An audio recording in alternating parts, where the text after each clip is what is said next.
found Judaism. I didn't even know you could do that. You can just pick to be some shit.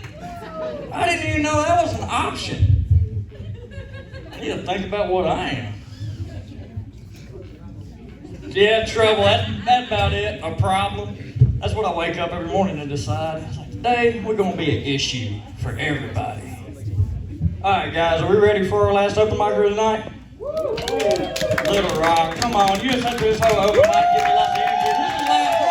Make it loud for Shawn!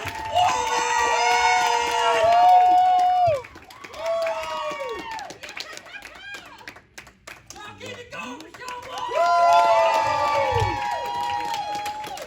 How y'all doing tonight? How y'all doing tonight? I thought about y'all when I was walking up here. I ain't had no Indian this week or nothing like that. You'll be all right, you know what I'm saying? So, it's good to see y'all, man. I'm recently engaged, getting married, getting older.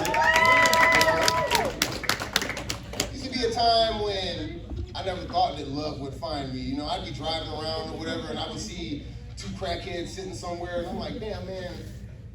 Dude, a crackhead, and he got an old lady, like, why can't I find love? They always share the stem. You know what I mean? They passing it back and forth. You see them riding a bicycle or something. It's like, you never see kids riding bicycles anymore. It's only crackheads. You know what I'm saying? And he's got his old lady on the handlebars. He's pedaling. She's on the handlebars with the stem, swinging her feet. You know, carefree. You know motherfuckers carefree when they look over their shoulder and laugh like that? Pat the stem. You know what I mean? Yeah, love found me. And got 3 little step kids, you know what I mean, little alabaster babies. And it's hard being a black stepdad with 3 little white kids. There's one time I was in Walmart, one of them started acting up or whatever, and I'm like, man, I'm gonna take him out to the truck, man. He's just acting a fool or whatever. So I'm walking out of Walmart with him over my shoulder, little white kid, walking through the parking lot.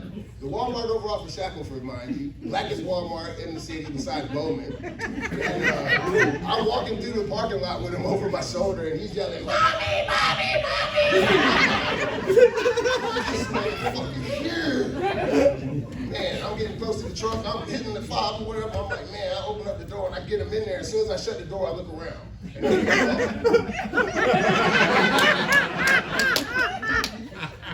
go to back out the truck or whatever, and there's people behind me getting my license plate number and all that shit. And I'm like, oh man, I'm gonna whip your ass.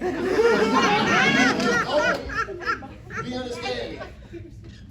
But yeah, man, I'm getting all the aches and pains, getting old and all that stuff. Oh, man, I meant to give Uncle Bill a shout out when I got up here. Everybody give a shout out for Uncle Bill. Woo! Get up there and work some sandals like that. Got them toes out, boy. You gotta get them toes out, Bill, you know what I mean?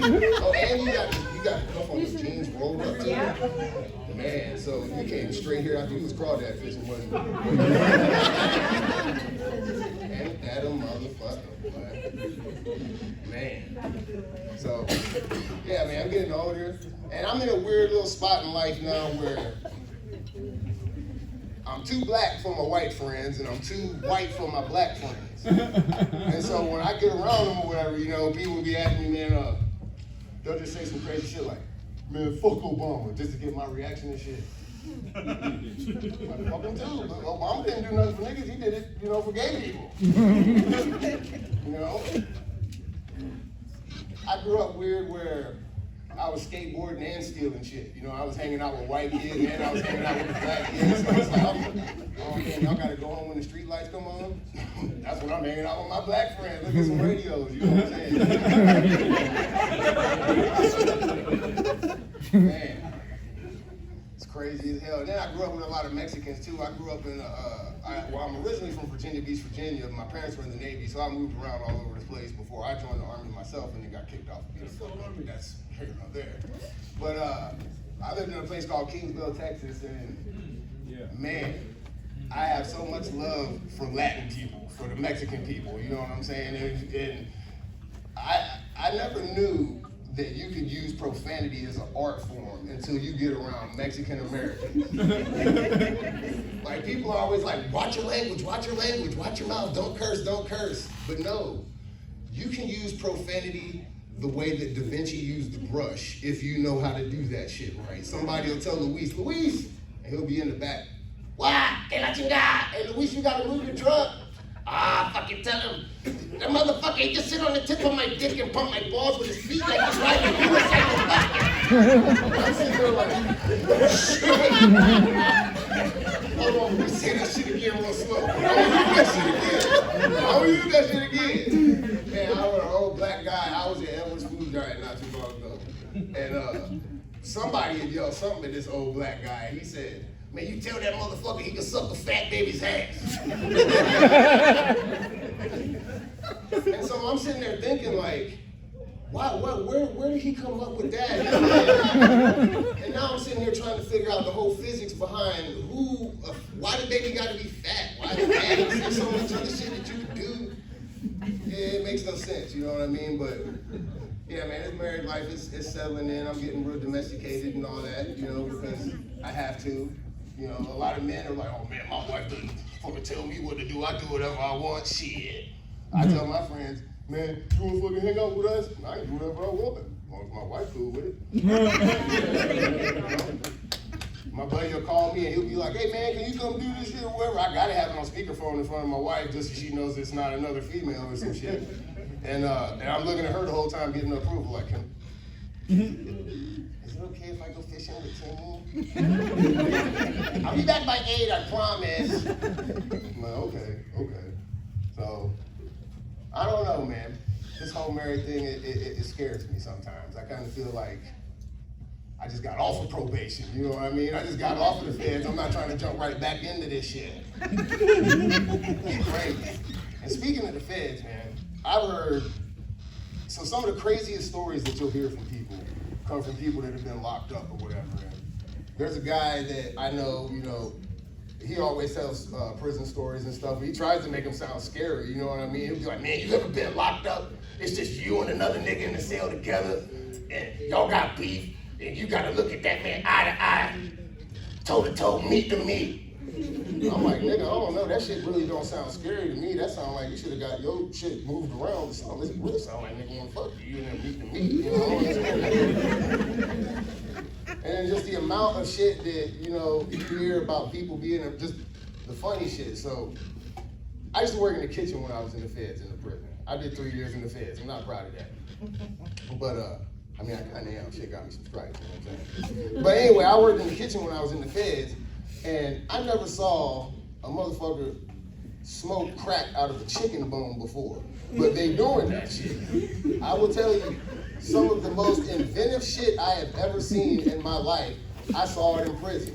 Smoking crack out of chicken bones. Did anybody here know what a stinger is? Anybody been locked up and knows what a stinger is? Yeah. Oh, so y'all abide the law in here? Yes. Damn, so I mean, I ain't gonna get no pack off tonight here. No.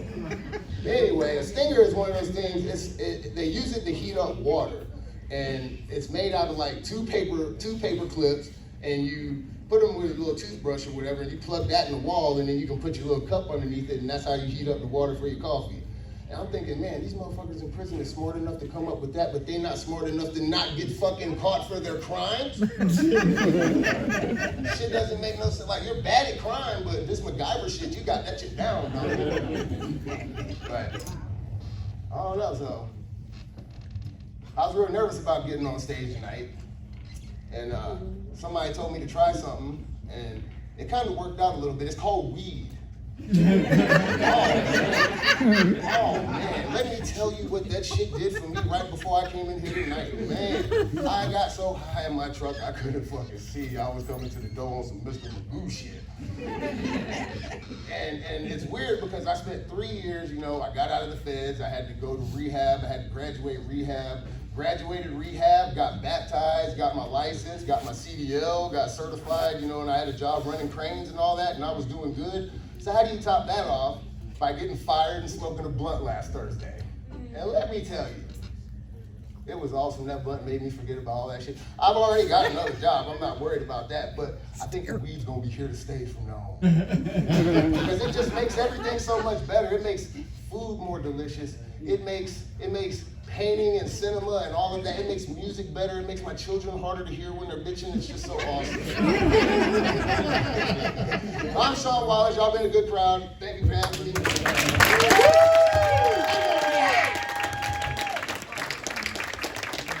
Keep it going for Shawn Wallace! Now, what I forgot to tell y'all was that was his first time on stage. So like we did the last one, if you want to see him do it a second time, let me get a hell yeah. Hell yeah! You better be back next month, brother. Well, he said something.